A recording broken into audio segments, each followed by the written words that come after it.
I love sports, and those guys not only played at an exceptional talent and exceptional level, they had joy, so I just always said if I had any opportunity to be able to play this game, I have to commit to it. I'm gonna describe myself as like a Swiss Army knife. It's a little pair of scissors on there, it's a knife on there, it's a wine opener on there for me and you. I've always liked when my little league coach or my high school coach would just call me I'm just a basketball player. Yeah, that's what I'm not a point guard, I'm not a shooting guard, I'm not a small forward or power, I'm a basketball player. Whatever the team needs, you can put me on the floor, you can implement me in there, and I can make it happen. And, being able to, in year 18 of my career when we won the championship, with the Lakers, I started at point guard, led the league in assists. In Miami, I played all 5 positions for Coach Spo,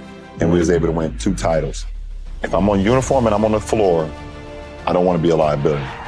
I think, well, first of all, I wear the number because of Mike. I think I fell in love with the game because of Mike, just seeing what he was able to accomplish. But I felt like Mike was so, when you're growing up and you're seeing Michael Jordan, it's almost like a god. So I didn't never believe I could be Mike. So I started to focus myself on other players and other people around my neighborhood, because I never thought that you could get to a point where Mike was. So I think that helped shape my game.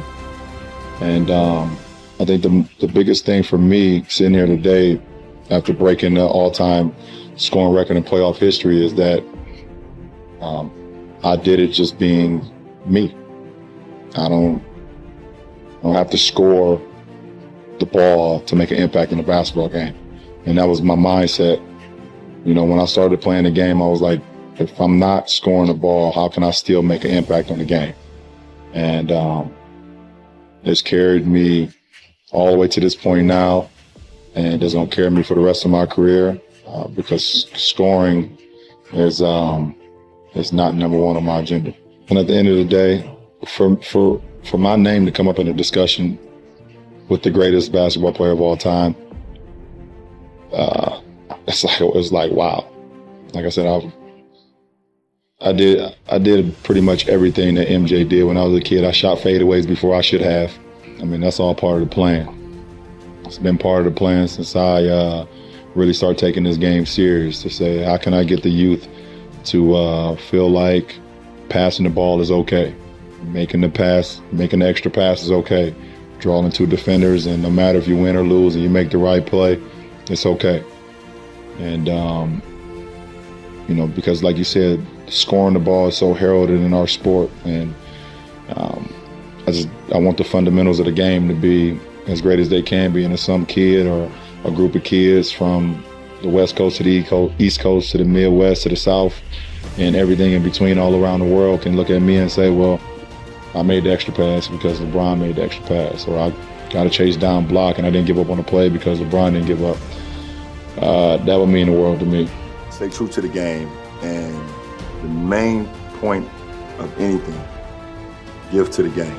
Work your butt off, try to be better than you were yesterday, every single day. Commit to the game. I believe I always talk about like the game gods. And if you disrespect the game gods, then karma is a mud. I feel like I continue to get better every year. I continue to bust my butt in the off season to get ready for a season to go into June. Mm-hmm. So I look forward to us competing for an NBA championship this year. Mm-hmm. And every night I go on the court, I approach it that way, mm-hmm. on us trying to get better for the long-term goal. Short-term goal, we want to just continue to get better every night. Well, I'm not going to guarantee no championship. I'll tell you that. I'm just going to I'm guarantee that we get better every day. And that's the thing that you guys don't see. That comes from practice. Sometimes you're at practice, but sometimes you're not. I just know that we're going to get better every day, and we're going to be a lot better team than last year. I can guarantee that.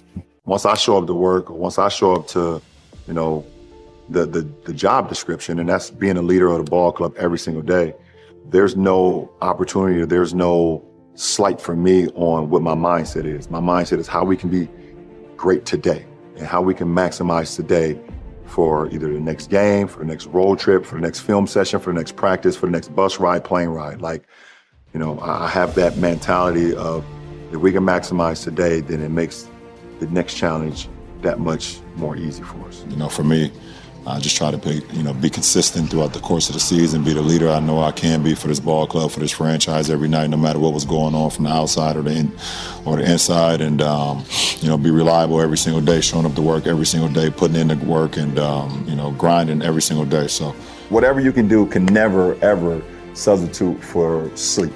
That is the greatest recovery for an athlete like myself, for athletes all over the world, for people all over the world. The greatest recovery is actual sleep. That's when the mind and the body is at ease. That's when the body is recovering.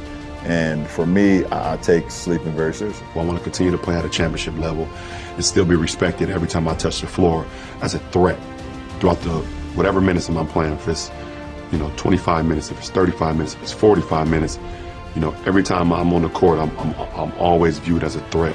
That means a lot to me, in the sense of how I just prepare myself to go out and play. For me, I just keep pushing. I just keep preparing myself mentally, no matter if I'm in the lineup or not. Obviously, it's been a tough season for all of us. It's not what we signed up for, but throughout the year, things happen.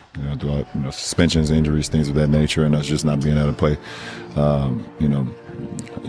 sustainable basketball for 48 minutes, but. You don't even try to wrap your head around it. You just, you keep pushing. You see how you can get better, tonight, move on to tomorrow, and go from there. So, like I said, the playoffs is never promised. You got to go out and work. And, for me personally, just continue to put the work in and see what you can do to continue to help.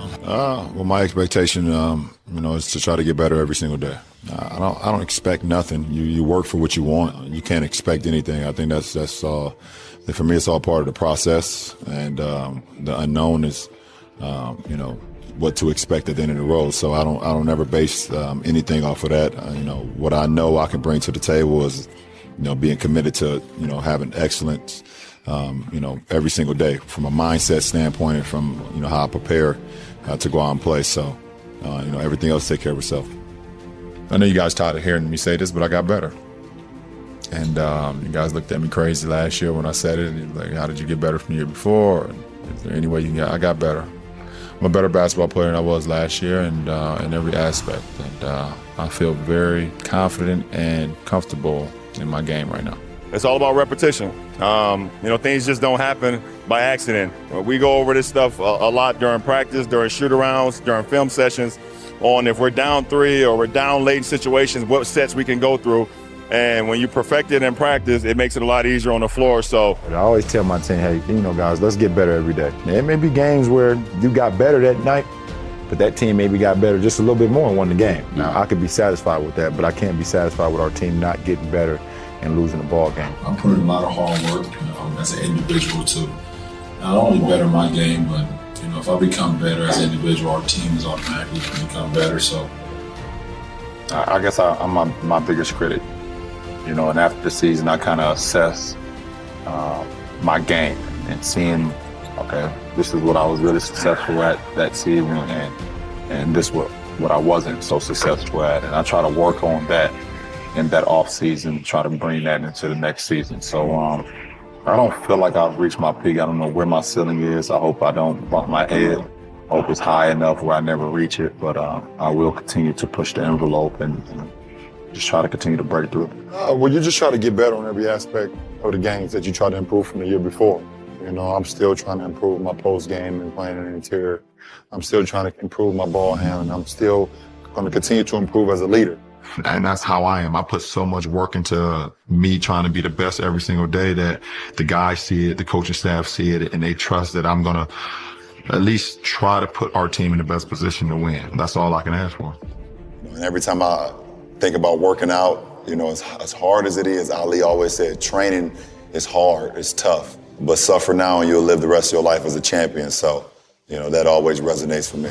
9 years later since I've been drafted, that I can finally say that I'm a champion, and I did it the right way. I didn't shortcut anything.